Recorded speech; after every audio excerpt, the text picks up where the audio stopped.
ada fil ardi. Tapi sama loro siji Nabi Idris, nomor loro Nabi Isa masih urip. Mulai Nabi Isa kok bakal mudun maning menjelang hari kiamat, karena untuk meluruskan dunia setelah dirusak oleh Dajjal. Konon kapan Nabi Isa udun maning bakal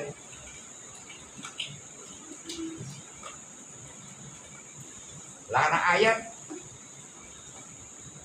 di kono di Quran mengatakan ini mutawafika warofika ilayya. Anak ayat di kono Gusti Allah maringi mati Nabi Isa warofika ilayya, lan Nabi Isa dihadapkan Gusti Allah.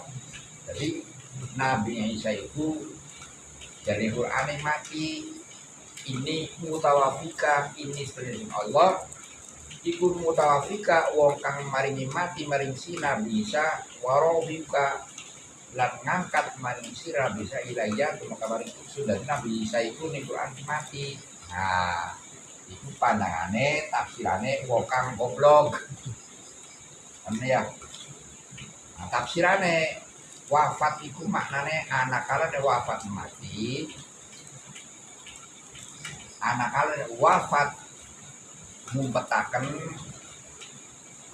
ngamanaken ya.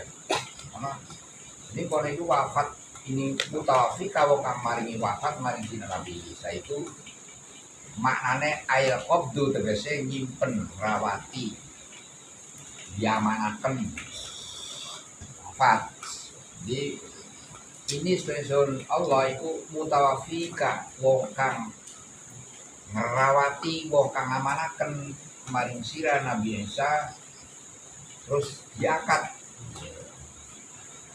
warofi'uka ilayya mengangkat maring sira ilayya maring ingsun yaitu hadapan Allah Subhanahu wa taala. Mengko bakal dipudunaken maning kanggo beresi dunia karena wis dirusak hidae maring Dajjal mudun asli Sa'id bin Musayyad di Yaudil Madinata saking Yahudi